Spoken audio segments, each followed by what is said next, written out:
Я Білка, звати Світлана, служу в 3-й штурмовій бригаді. Началом війни, коли було з 22-го року, я зрозуміла, що я піду служити. В липні 23-го року я попала на КМБ. Було дуже важко, була дуже фізична велика нагрузка, але наскільки я хотіла попасти в 3-ю штурмову, і я знала, що я можу штурмувати окопи, то для мене це була честь.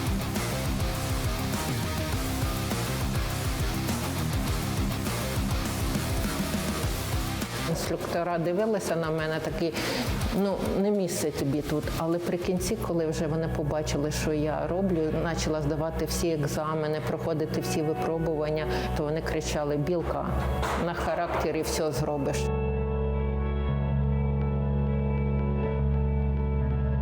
Донька знала з самого маличку, що моя мрія бути військовою. І я їй говорила цивільний час, коли в нас ще не було війни, я їй говорила, що тобі стане 18 років, я все одно піду в армію. І коли я їй сказала, що мені прийшла повістка, я її обманула. Я військово зобов'язана, мені потрібно йти в армію. Вона сказала: добре.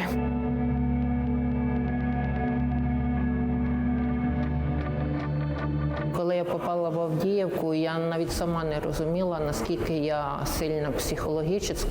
У мене був такий наказ, коли командир сказав: Білка, 10 метрів вперед, ти ведеш наш. На позиції я більшу частину була одна. Я не спала, дивилася по сторонам, щоб не пропустити ворога до хлопців. І після цієї операції мені хлопці кричали: Білка, ти з яйцями, в тебе все буде, ми з тобою підемо завжди.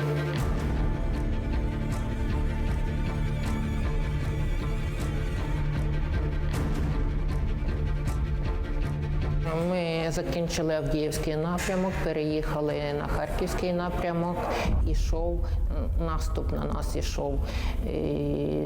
Я пам'ятаю, як на мене впала баранка, і я зрозуміла, що це кінець мого життя. Через 2-3 хвилини я зрозуміла, що нога в мене горить, а я жива. Значить, треба якось викручувати, скидати себе і спасати. І буквально через хвилину вже бігли до мене всі хлопці, кричали: Білка, ти жива? Білка, що з тобою? Коли перше я сказала: поправте мені ногу праву, мені наш командир Лимон сказав, що: Білка, в тебе немає ноги, заспокойся.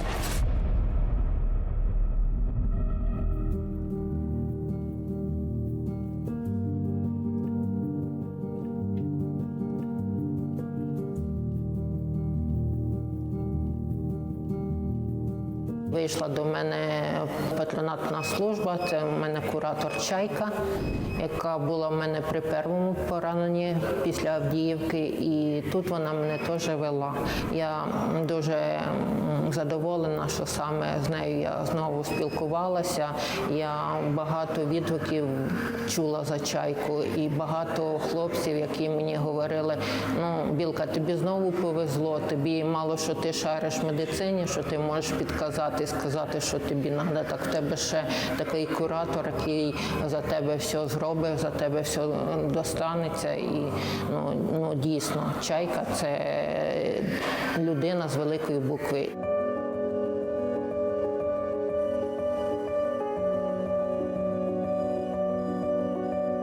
Своє поранення я прийняла ще в Дніпрі, бо, на жаль, я думала, що в мене будуть 2 ампутовані ноги, і ще мені говорили, що в мене буде ліва рука ампутована. Це було б дуже, я б тоді не знаю. А коли одна нога, я розуміла і слова дочки: поставлять нову ногу залізну, будеш ходити, головне жива, то я не вважаю це проблемою. Мені спочатку було трошки важко вийти в соціум, я не могла звикнути з тим, що просто на мене всі дивляться, мені було якось соромно. Але зараз, коли я вже можу ходити на тимчасовому протезі, я себе почуваюся дуже добре, і в мене є ціль. Ціль служити, ціль допомагати.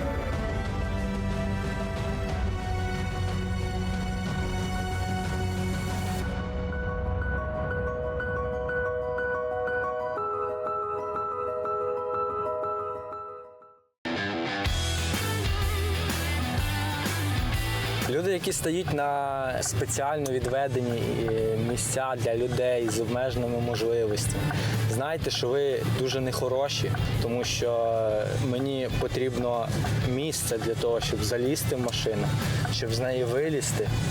І ті місця не просто так зроблені ширшими. Я потім мушу шукати, де мені стати так, щоб мене не заперили. Мій позивний єнот, я з 12-ї бригади. В бригадах Азовського руху все дуже заточено під медицину. Тільки завдяки цьому, такі як я, і виживаю. Коли ми заходимо на нову позицію, ось так я ставлю кулемет, відтягую руку, роблю крок лівою ногою і все, у мене в очах темнота просто.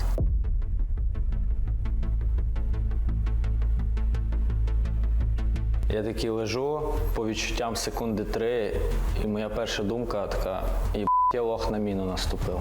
Потім вже, коли я лежав, я чую, що хтось підходить, підбігає, каже: «Пі***а». І оці звуки турнікетів на ногах, тоді, коротше, я зрозумів, що все погано. Старий. Чуєш, общайся зі мною. Погано. А погано, я розумію, що ти погано. Нормально. Як тебе звати? Як звати? Єнас. Як? Єнас. І ще раз. Єнас. Єнес? Єнот позивний. Єнот? Ні, мені ім'я твоє. Голову піднімаю, бачу, що мене, одної ноги взагалі не побачив, а друга під 90 градусів вправо дивиться. Тоді я зрозумів, зашибісь, ніг нема. Єнотик. Да. Єнотик. Ти одружений? Я? Не давай. Ти женатий? Да. Да. В тебе є дружина, діти є? Да. Бать, а ти взагалі красавчик, нахуй. Там, мабуть, не більше, 100% не більше 30 секунд пройшло після вибуху, а вибух був непоганий, це ШЗМ-ка. І до мене вже підбігли, вони зразу зорієнтувалися, накинули турнікети.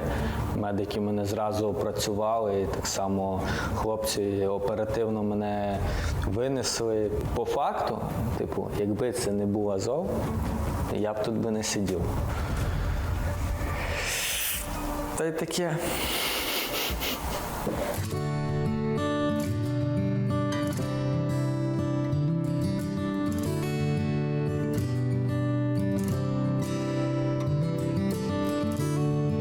Машина для мене взагалі дуже важлива. Тим більше мені їздити на власному автотранспорті легше, чим постійно десь таксі, шукати, чекати його, мерзнути. А мені в ноги холодно. Чорного гумору в моєму житті з'явилося ще більше. І ще з'явилось в моєму житті 4 колеса. Коли ти маєш руки-ноги, ти не можеш під'їбувати інвалідів. А от коли ти не маєш там, допустимо, ніг, ти можеш під'їбувати інвалідів, і тобі ніхто за це нічого не скаже. Тому все-таки цей невеличкий плюс з'явився в моєму житті. Дружина – це взагалі моя опора номер 1, тому що вона кинула абсолютно все, вона кинула дуже хорошу свою роботу, де в неї була непогана кар'єра, непогана посада. Без неї я б не вивіз би, можливо, цю установку, чесно кажучи. Люблю тебе.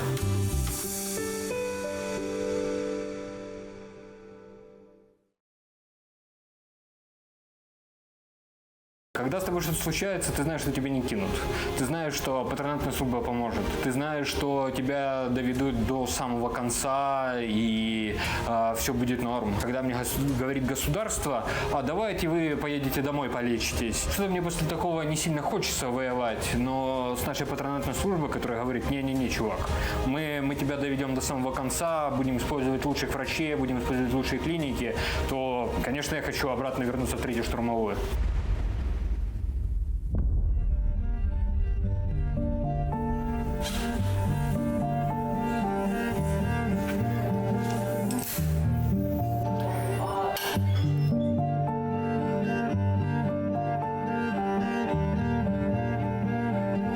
Позивний Яр, і я служу у 3-й штурмовій у 1-му мехбаті.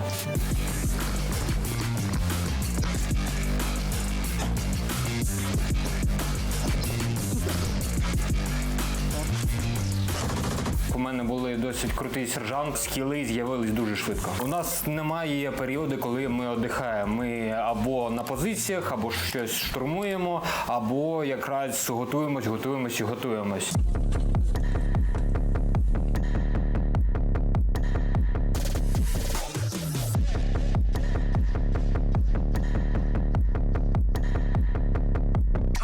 Крайнє поранення було досить образливо. По-перше, нам дали приданий батальйон.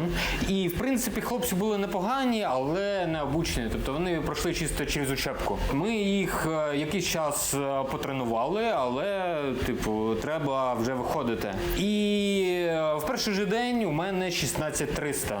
Можна подумати, що там прям ад Ізраїль творився, але з цих 16300 тільки двоє наших.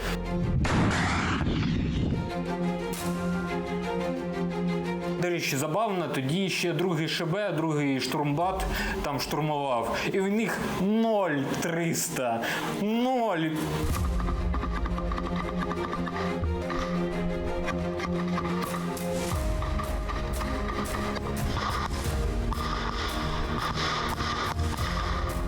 Коли я якраз працював над 300-м хлопцем, прямо по нашій позиції відпрацював танчик. І це було дуже неуютно. Сталося те, чого я більше за все боявся на війні.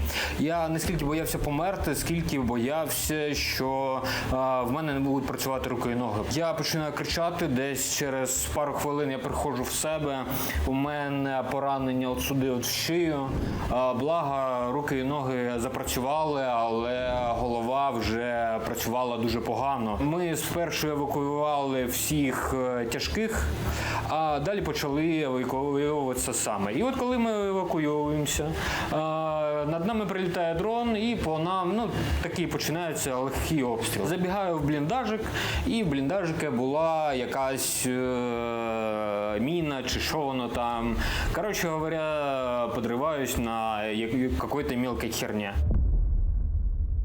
І далі все, що я пам'ятаю, це зоряне небо, це те, як мене хлопці тащили. Можу скинути потім відос, там, де я мамі кажу, що все добре, мам. Просто танчик отработал, потім на міну наступив, а так взагалі все дуже добре. Мам, со мной все хорошо. По мне ударил сначала танк, осколок попал в шею, там порвало каску и так далее, но нормально, не критично. А потом, когда мы эвакуировались, я наступил на мину и повредил ногу. Я, на самом деле, я дуже в восторге патронатной службы, потому что, у меня и кураторками было, и сначала Двинка, потом Адарка.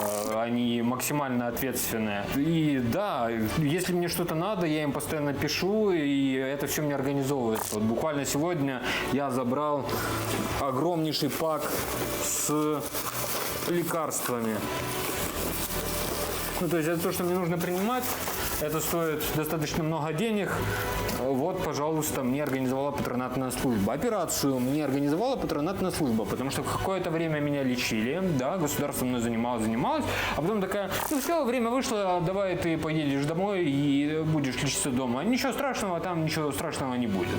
В итоге мне нужна была операция, мне нужна будет еще одна операция, но, тем не менее, благодаря этому спасли ногу. Это не означает, что все там государственные врачи такие ужасные и так далее и тому подобное. Нет, мной, опять же, занимались, и кожу, например, присадили мне именно в государственной клинике. Но не довели. И благодаря патронатной службе я сейчас могу долечиться и снова стать в строй.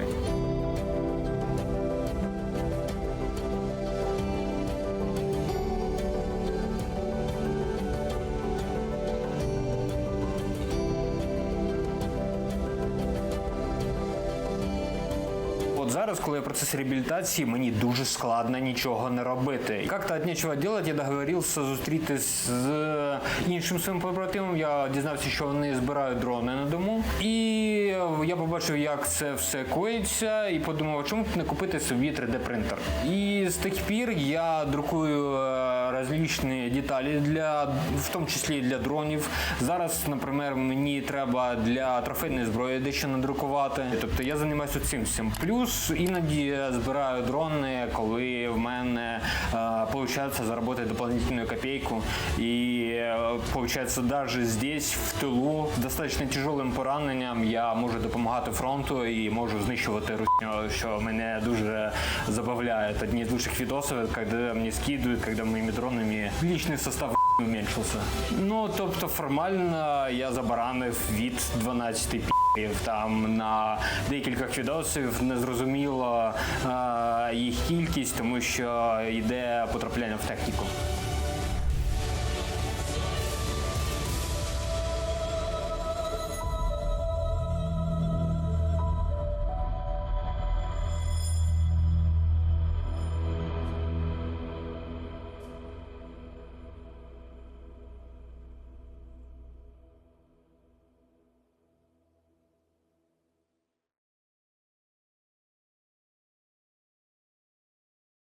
Патронатна служба, якщо провести аналогію з родиною, то це наша сестра.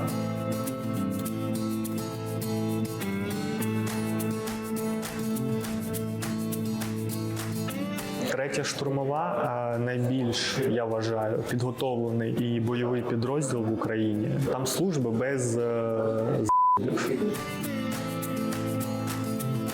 Мій позивний депутат. Я служу в артилерійському дивізіоні 3-ї окремої штурмової бригади.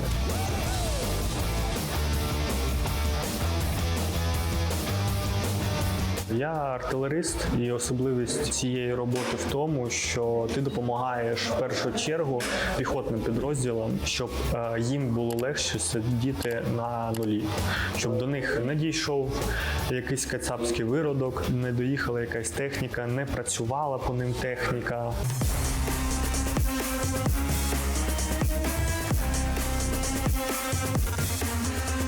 Це було важко, навіть не більше як фізично, а морально, тому що ти розумієш, що піхота, котрій ти допомагаєш, вони в сраці. Це не передати словами те, що ти там міг почути, бачив. Це дійсно було дуже важко морально.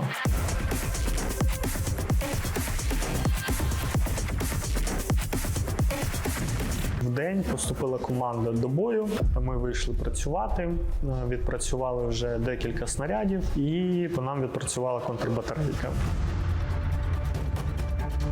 Того разу перший снаряд летів дуже близько до нас. Ну, таке відчуття було, що він летів прямо в нас. Я понизив свій силует, але все одно осколки пройшли через ногу.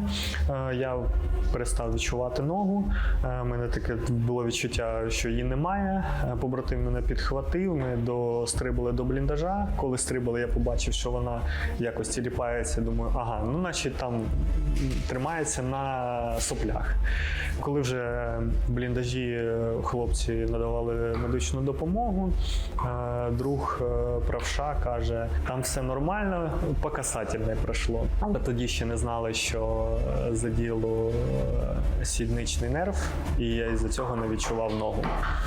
Понял? Да, там просто касательным тебе прошло, мясо чуть подрывало. Так, ми вже виїхали, депутат, вже їдуть. Все хорошо, брат. Швидко евакуювали. На евакуацію приїхав командир, бо так вийшло, що я перший поранений в батареї з часів 3-ї штурмової. Тобто за 23 і частину 24 у нас, слава Богу, не було поранених.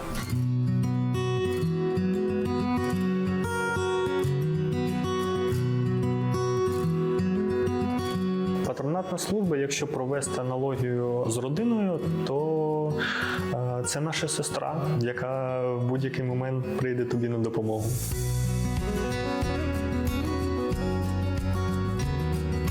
Вже в лікарні в мене був контакт дзвінки. Я їй написав, сказав, що я поранений.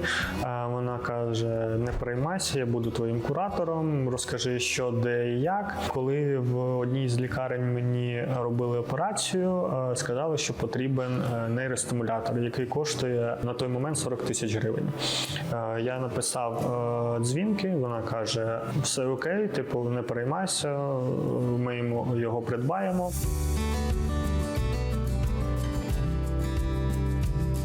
Окрім роботи з реабілітологом, я намагаюся ходити на акції про полонених, коли є можливість плісти сітки маскувальні, і ось нещодавно вирішив піти на курси по FPV.